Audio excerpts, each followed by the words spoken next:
Kaohsiung and Taipei with the American Institute in Taiwan, and Shanghai and Beijing on the Chinese mainland. Most recently, he served as a senior course advisor at the Foreign Service Institute in Arlington, Virginia. In Washington, he has served in the Bureau of Economic Affairs and as deputy director for Mainland Southeast Asia and the Bureau of East Asian and Pacific Affairs, and this goes on and on and on. I mean, it's an amazing, we're very privileged to have somebody that has this kind of expertise with us this evening. He's also been teaching at BYU since 2016, and he teaches the politics of China now this next fall semester at BYU, so that should be a great class if you're around and you're interested in that. So please welcome Robert Griffiths.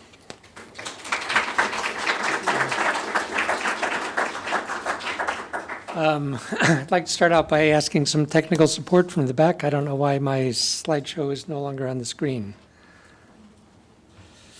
It's so good to have millennials around. I don't know what I would do. It was fine. I don't know what happened.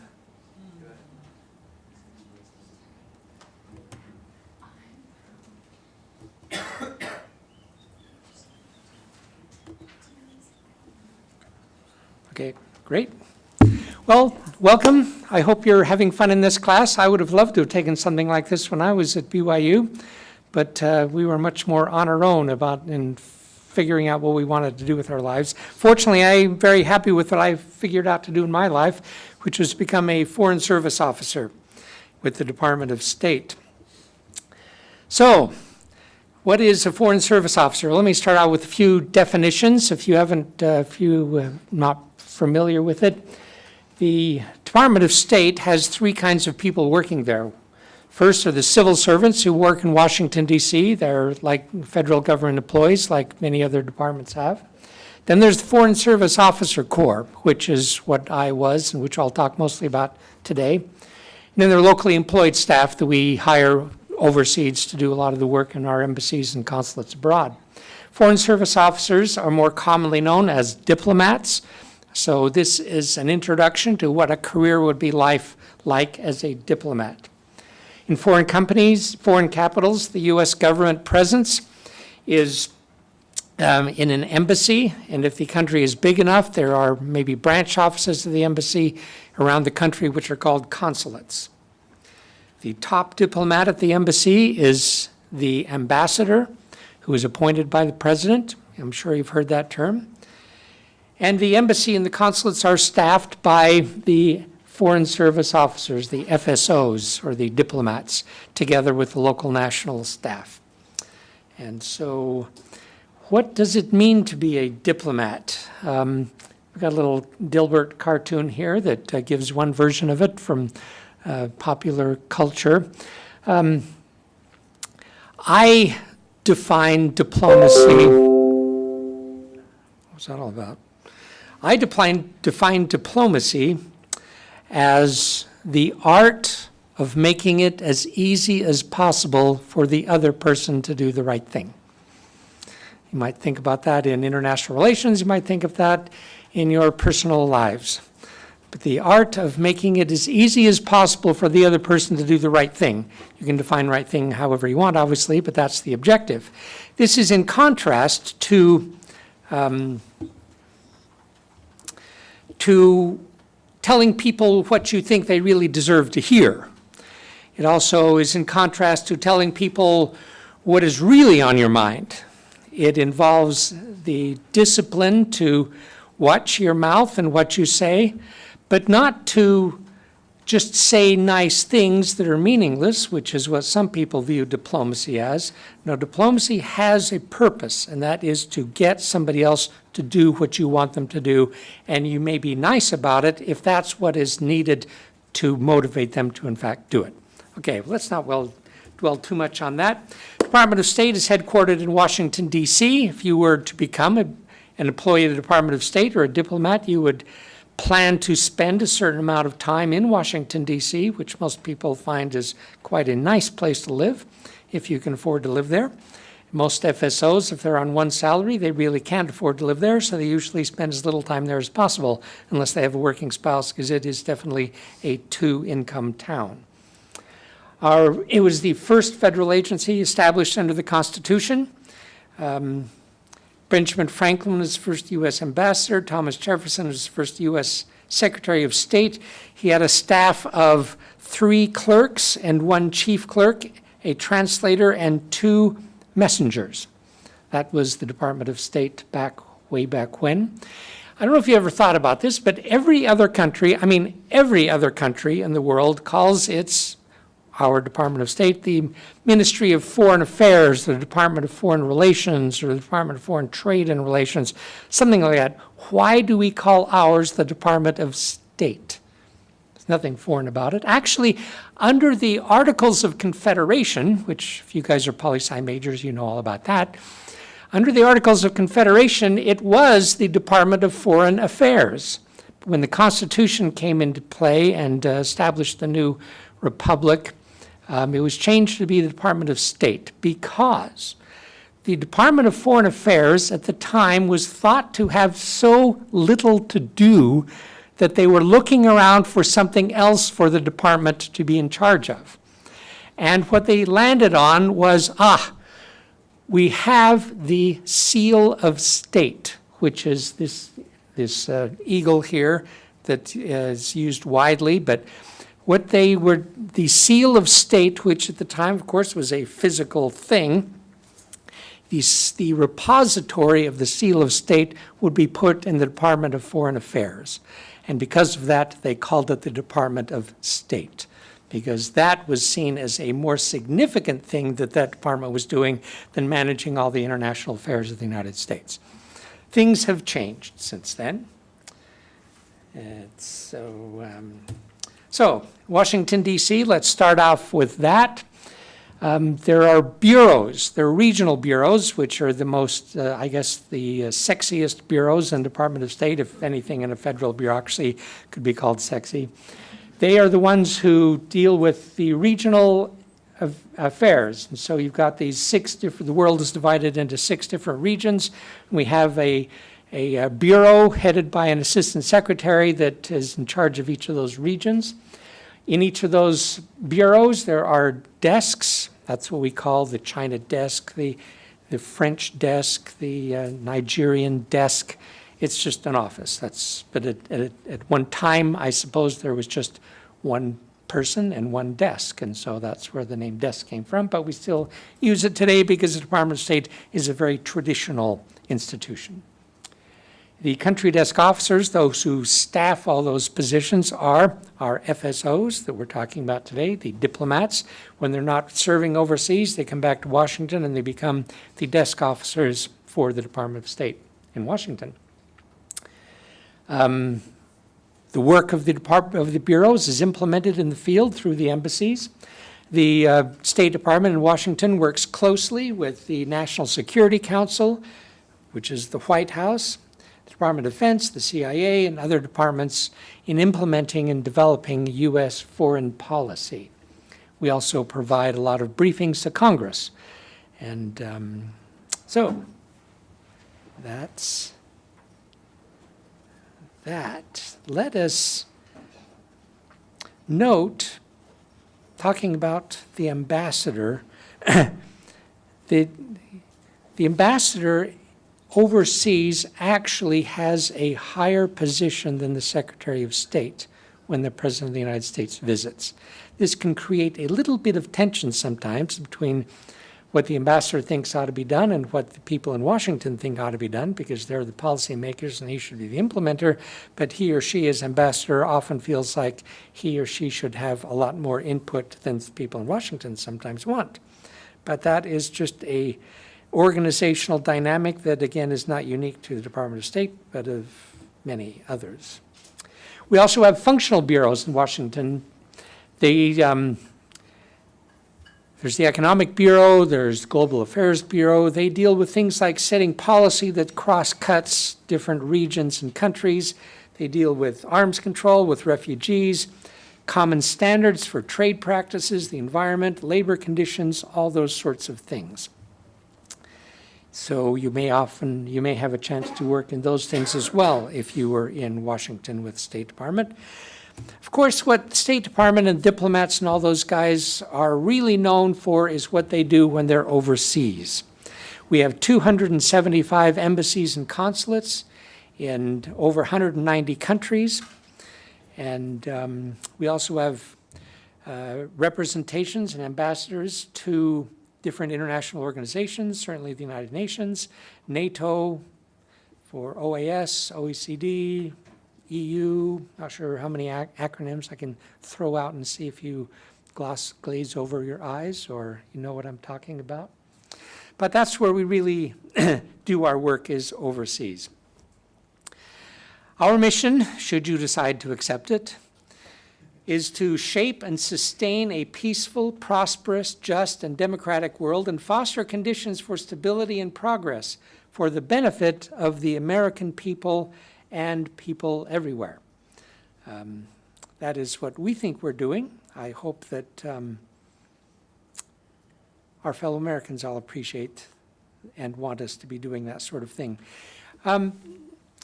This appeal to the adventuresome and the idealistic is very real, but it's also true. It's also true that if you are of an entrepreneurial spirit, the State Department probably is not the place for you, because you are part of a big organization. You are a small part of a great enterprise. But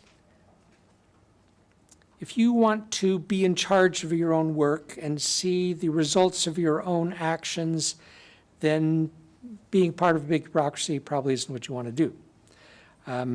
Your work in the State Department you can certainly have a lot of job satisfaction in your realm. You can do your job well, you can win the respect of peers, and you may be implementing things that you find very satisfying and rewarding or frustrating or whatever.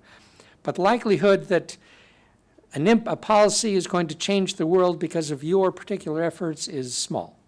But again, the satisfaction comes from being part of a great enterprise.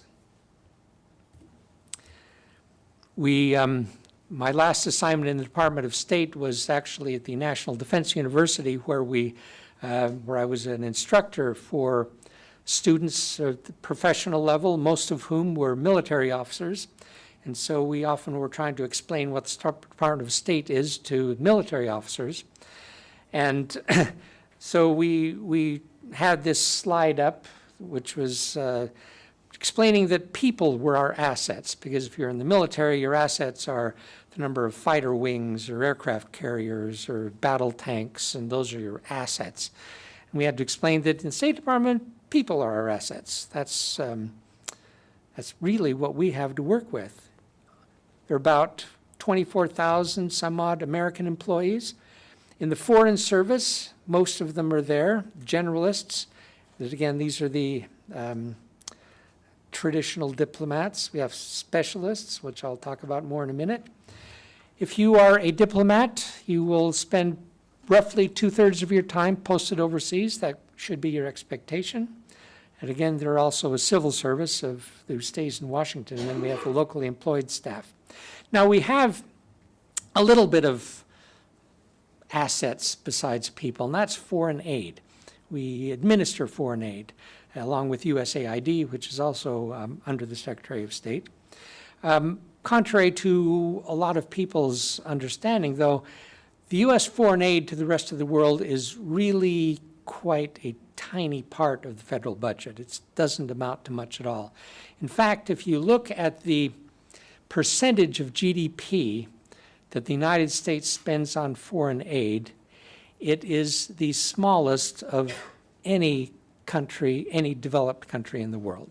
So while many Americans have an image that we're just shoveling out money to unworthy and unappreciated people around the world, we're actually the stingiest country in the world, in the developed world, on that.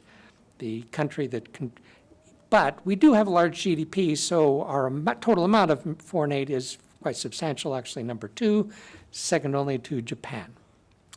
Let me tell you a couple little anecdotes or stories, if you would like, about administering foreign aid. I've done that twice, really, as part of the jobs that I had overseas.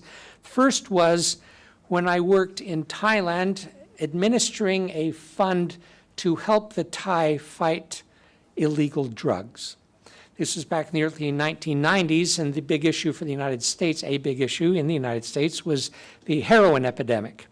And a lot of the heroin in the world was coming from the Golden Triangle, and the only country in the region that was part of the Golden Triangle with whom we could really work was Thailand.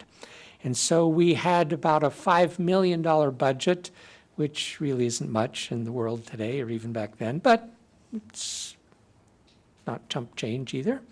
And so we tried to use it to the best way possible. Part of it is we gave equipment and material to the police forces so that they would have the means to go out and catch the drug traffickers. Gave them some vehicles, radio equipment, ways to find out what was going on, and so they could go out and arrest the bad guys. It turns out, though, that by far the most efficient way to stop heroin from coming into the United States is to destroy it on the ground when it is still in the form of an opium poppy.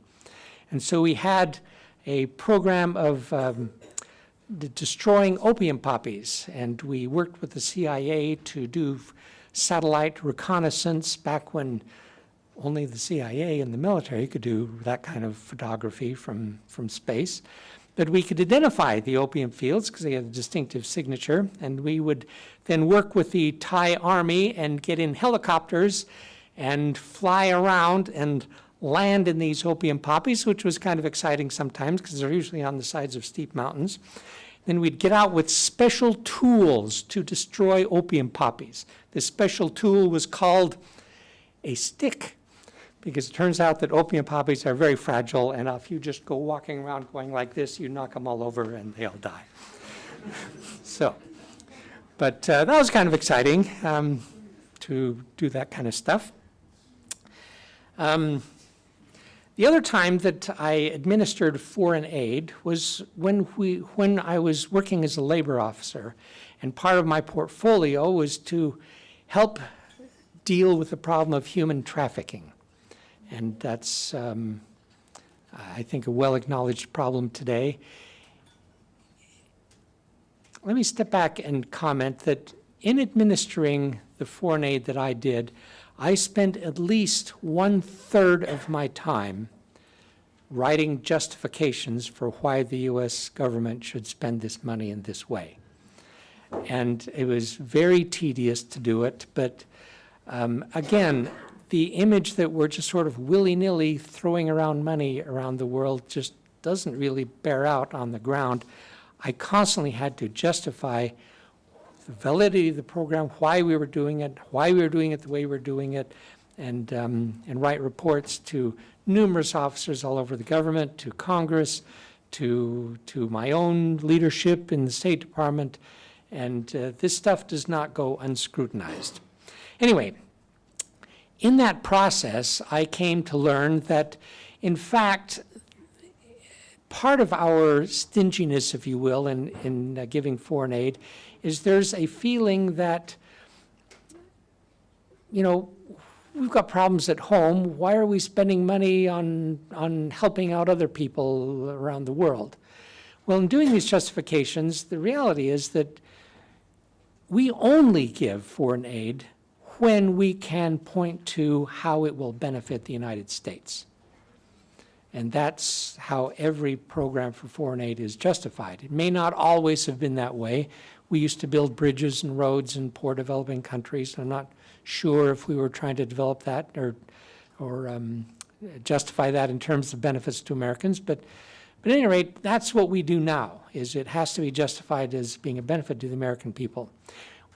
With a little bit of exception, for we also will give foreign aid when it is promoting our values in ways that we think are very justifiable.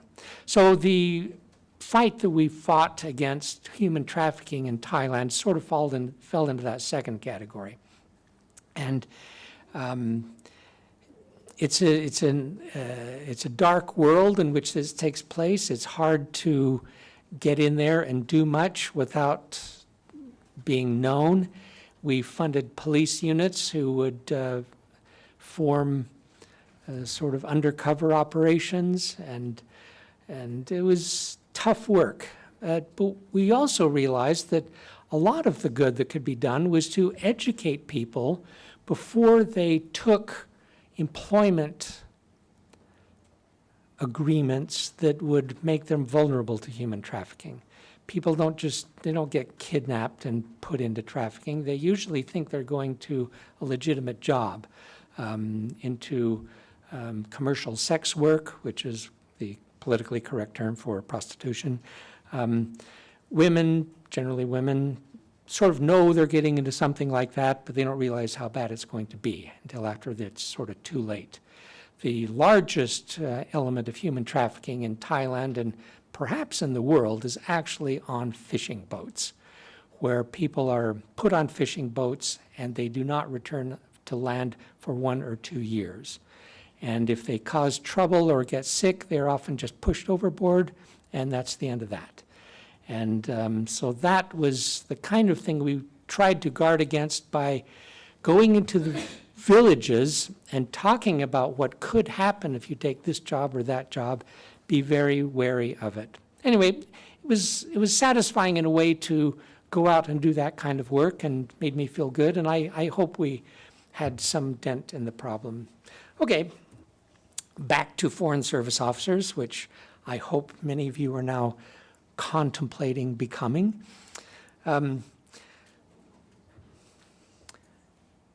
We are, I think by most objective measures, and certainly our own image of ourselves, a professional officer corps similar to the military officer corps. The average entry age is early 30s. Typically, we get people who have graduate degrees and have been doing something else, although it's entirely possible to go into the Foreign Service right after college. But it's hard to be competitive right after college if you don't have a lot of experience, because you'll have people who come in later with a lot of experience. The entry is competitive. There's a written test, a qualifications evaluation panel, an oral assessment, medical and security clearances, all of which takes place without any regard to knowing whether or not you've ever lived overseas, whether you speak a foreign language, or any stuff like that that you might think would be most relevant. And the reason for that is that if the State Department hired solely on the basis of people who already spoke foreign languages or who had traveled abroad, then you would narrow your applicant pool to a small part of the American population. And in an effort to be representative of all of America, once you get into the State Department, you then are taught any languages that you need. You certainly will get experience. And I'll talk about that a little more later. At any rate, so you have to qualify like everybody else has to qualify with regard to the written test, oral examination, stuff like that. We'll talk a little bit more about that later. You have to prove that you are fluent in at least one foreign language, however, before you can get tenured. Like in the academic setting, once you're hired, you are temporary until you are tenured, and that takes 3 to 5 years. By that time, if you didn't come in with a foreign language fluency, then you must have gained one by then. We change assignments every 1 or 3 years, moving around. Here, in addition to Foreign Service cones or specialties for the diplomats, we have a lot of specialists. And maybe you'd like to live overseas, but you're not sure you really want to be a diplomat in that traditional sense. Is there any other way to get there? Yes, there are lots of other ways to get there. Administration, construction, engineering, information technology, if you're an IT geek. There are programs for English language teachers. We have doctors and nurses and office management, which are traditional secretaries. And we have a lot of security officers. So if any of those fields are of interest to you at all, you also can work in the State Department, work overseas through getting into one of those programs. All right. Like the military, going back to our sense of ourselves as a professional officer service, we We are commissioned by the President of the United States. I have a big plaque signed by the President. Actually, I have several plaques signed by the President of the United States, or whatever auto pen he has working in his office in the basement of the White House. And we have the same oath of office that public servants do, including the military, swearing allegiance to uphold and defend the Constitution of the United States. And that's who we think we are. Getting back to this idea, there are several kinds of diplomats. Within the diplomatic corps itself, there are 5 kinds of generalist officers. They are the consular officers, and each of these have very different kinds of work, even though they're all done overseas. Consular officers issue visas, and they take care of American citizens when they're overseas if they get into trouble. They can't get them out of trouble, but they will make sure that they are treated as fairly as everybody else. And if you do get in trouble and are arrested in a foreign country and convicted and thrown in jail, please know that we will visit you in jail. Not going to spring you from jail, but we will visit you, and we'll deliver letters from your mother and stuff like that. Those are consular officers. Economic officers, I'm going to pull those together with political officers because they really do the same kind of work. I spent half my career doing one and half the other. They really are sort of like investigative journalists. Your job is to go out there and find out what's going on. This isn't spy work. There's other guys who do that kind of stuff. We're open sources. We talk to people. They know who we are. And most people, believe it or not, are quite happy to talk to you. They would love to have their views be represented in the U.S. government at some point. And so we develop contacts. We visit places. We see what's going on. We try to figure out what's going on, and we write reports, lots of reports that get sent back to Washington over the signature of the ambassador and are hopefully taken into consideration when we make our foreign policy. There are also management officers who make the place run, keep the motor pool running, the air conditioners turn on, take care of medical problems, human resource issues, all that sort of stuff that any organization needs, especially one with a foreign presence, with a physical presence in a foreign country. Then the last category is the public relations officers. Call them public diplomacy officers. And they do what you would think public relations officers would do. They have a lot of outreach programs. They have speaker series. They do a lot of trying to build a positive image of the United States for foreign audiences. They also administer some programs. We have sort of the longest running and most traditional programs of taking young, promising professionals from foreign countries and giving them an all-expenses-paid tour in the United States for a couple of weeks. It's the idea of developing close relations with people who we think have a bright future. They do not always have kind feelings toward the United States. That's not what we're rewarding. We're rewarding people who we think are going to be influential. And hopefully, by the fact that we expose them to the United States, that they will understand our point of view better, even if they don't agree with it. And perhaps, hopefully, maybe they'll develop kind feelings toward the American people. Now, part of these programs, they go around Washington and they see, talk to important people and stuff like that. But they also go around the country. And depending on what their particular interests and backgrounds are, an entire tailored program is set up for them around the country. And always in those programs are homestays, visits with regular American people. So you may have followed the news over the past several years. You'll know that the president of China, Xi Jinping, was on one of these programs, and he still has fond feelings toward that Iowan farm family that he stayed with, many years ago. And when he became president, one of the first things he did on his first formal visit in the United States was go back to Iowa and visit that farming family. And it's not a coincidence that when President Trump selected his ambassador to China, it was the governor of Iowa, who in fact was governor when Xi Jinping went and visited the farm family. And it works. Xi Jinping likes the governor, and they actually have quite a good relationship. It's a difficult relationship, but at least the personal chemistry is good.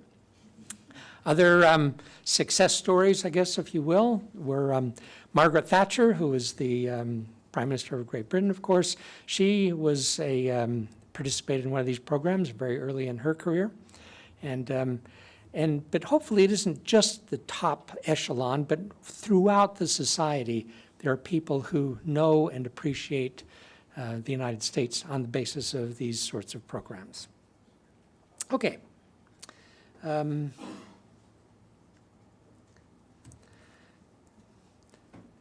Just for interest's sake, these are in the middle are the FSOs, the diplomats, and how they compare in terms of protocol rank to their fellows in the civil service and in the military.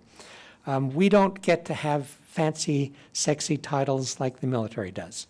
I mean, would you rather be a colonel or an FSO1? You know, it's pretty boring. But at any rate, we like to think of ourselves as being comparable to the military. And it's not really clear from this chart, but all of our ranks as officers compare directly to military ranks, not to civil service ranks. So it's a different system, and ours really is based more on the military than on the civil service. Okay, what does the Foreign Service do for the American people? For many years, diplomats, the diplomatic corps was thought of as being sort of this elite institution. And of course, they did important things because that's what elites do, and they go overseas and they go to cocktail parties, and somehow there's spies involved in all that, and nobody really questioned it.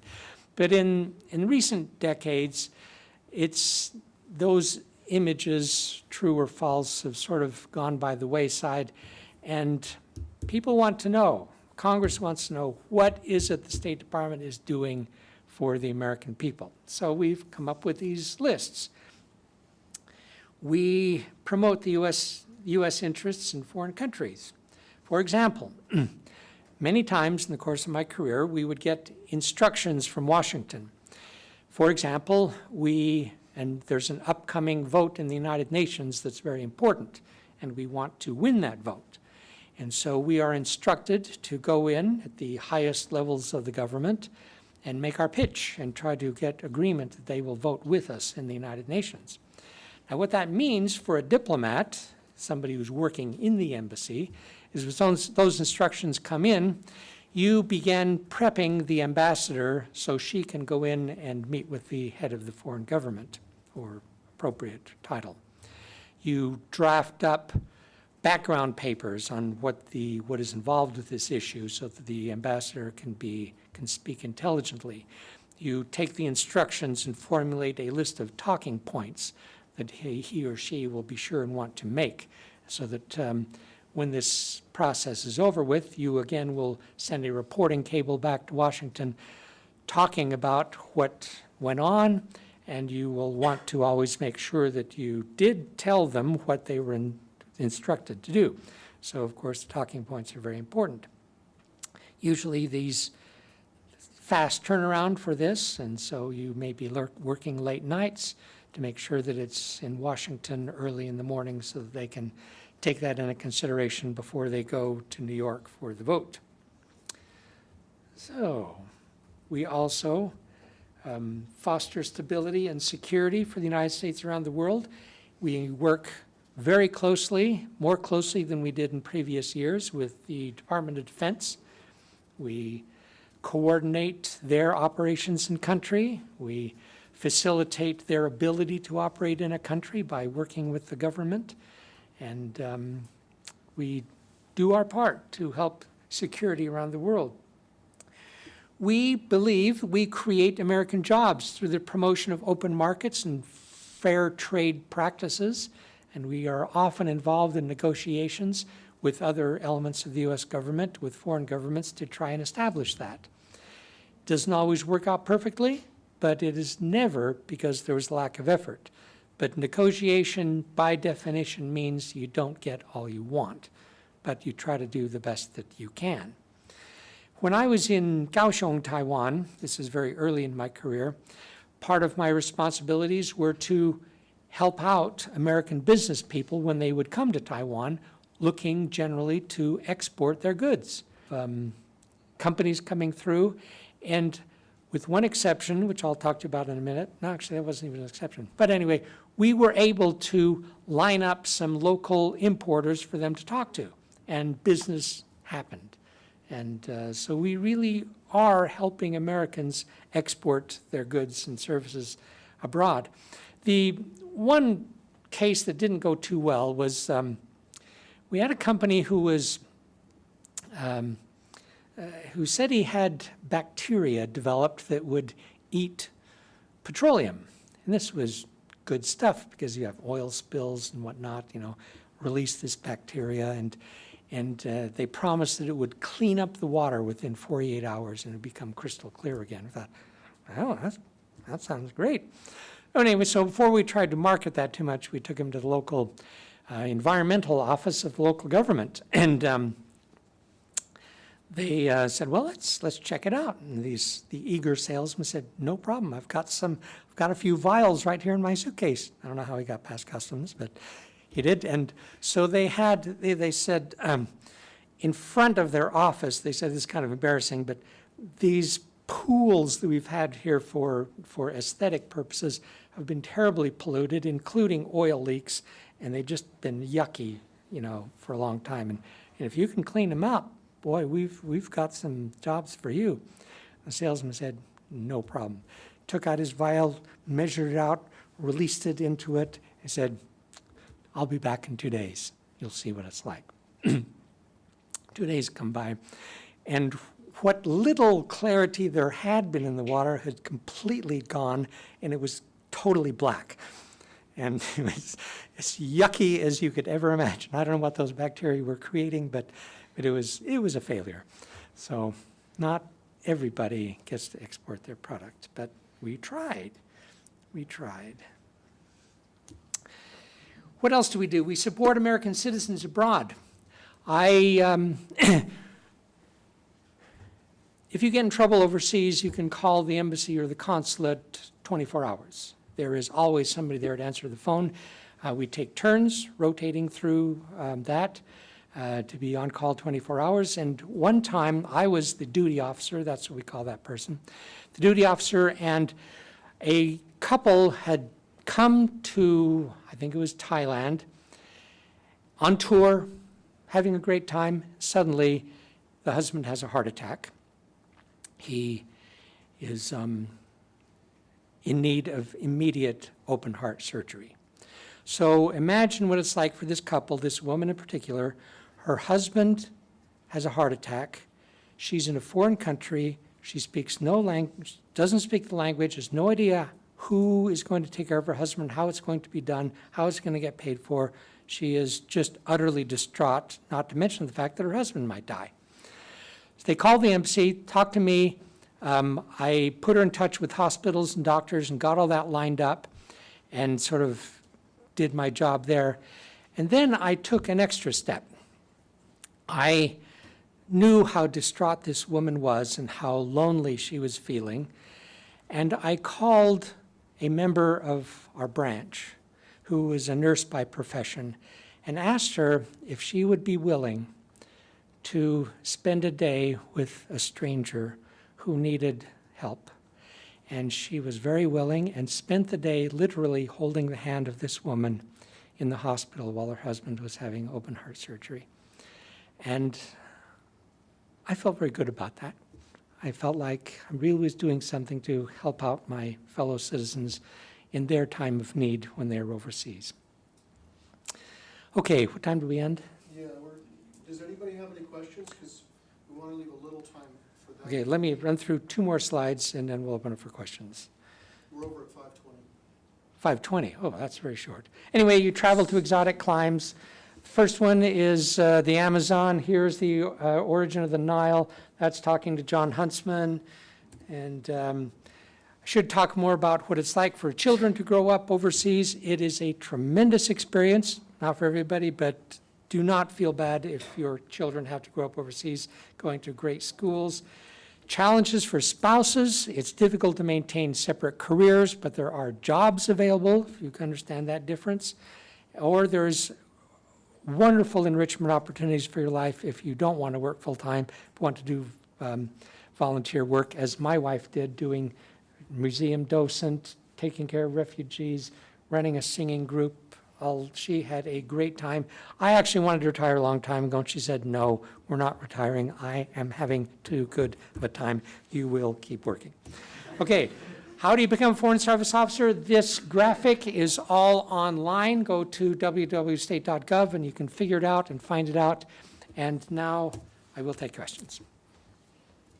And I think you have to come over here because this is being recorded. I have a question. So I was interested where you were talking about what it's like to either be a political or an economic officer, and you said that it's like investigative journalism. Is there like a structure to who you talk to or what you're trying to find out, or is it sort of just like what you think needs to be related back to Washington, and then you go talk to whoever you feel like? Is it very free? Is it very structured? I was curious about that. There's no general structure at all. But when you get to any individual place, the ambassador and your boss may have certain feelings about who you should and shouldn't contract to. But in my experience, you had a great deal of freedom to do what you thought would be good, and as long as you're producing, you'll be supported. I saw another hand. Please.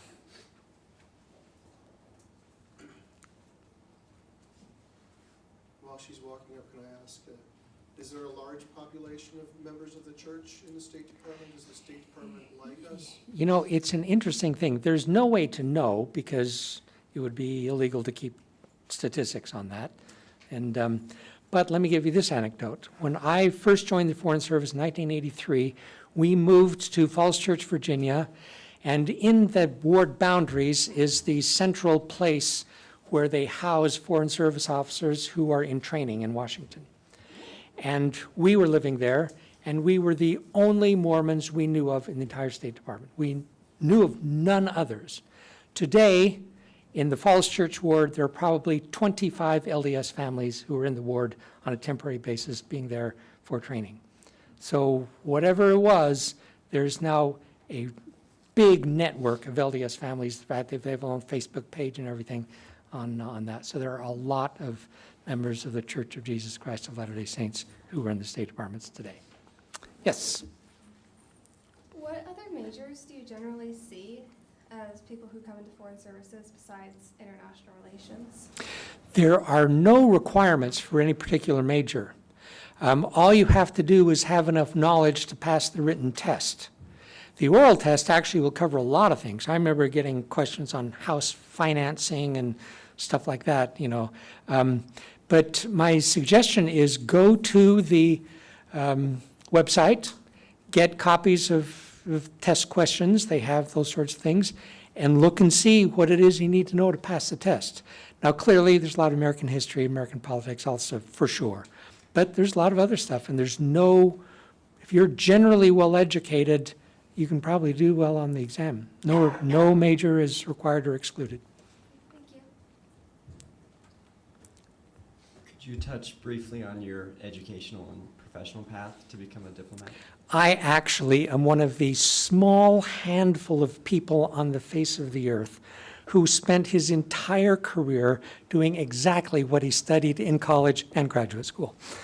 My undergraduate major was in Asian studies, and I spent virtually my whole career in Asia, and with a minor in economics, and I was an economic officer, and my graduate degree was in public policy, which includes all that sort of stuff. So that was my background. But again, I knew people from the Forest Service and lots of lawyers and stuff like that. And so, yep. Sorry, one last question. I have heard that in the past it was good to apply as a consular officer because there was a higher demand for those and it was easier to get in and then transfer over into a different track. I personally would love to work as a political or economic officer, and I was just wondering whether or not you have any thoughts on whether that is still a good idea of trying to apply in a different track than you actually want to work. Glad you raised that, because there is now a special program to be a consular officer without actually being a consular officer. And if you speak Chinese or Portuguese and a few others, you can get into this program that is only for 5 years, but you serve in 2 posts, and you will do nothing but issue visas in high-demand posts. And a lot of people can get in there. You don't pass the Foreign Service exam, you don't need this, you can go in for 5 years. A lot of those people end up joining the Foreign Service. So there is that opportunity there. I also should mention while we're here that after you've been accepted into the State Department and on the register so that you could be called into the class, if you speak one of, I think, 4 languages, you will get bumped up on the roster and have be much more likely to get called. And those are Chinese, Japanese, Arabic, I can't remember the others. So look at that. Otherwise, knowing a foreign language doesn't help you at all to get in. Once you're in the State Department, as I mentioned, they will train you in whatever languages you need. Now, with regard to string switch cones, I would not go into the consular corps unless you were willing to be a consular officer the rest of your life. It is possible to switch over. It is not easy. And so I wouldn't plan on that as a career track. But you know, if you really want to be a consular or a political or economic officer, go for that. But if you really want to be a diplomat, then yeah, it's probably easier to get called up if you're a consular officer. Thanks. Please thank Professor Griffiths.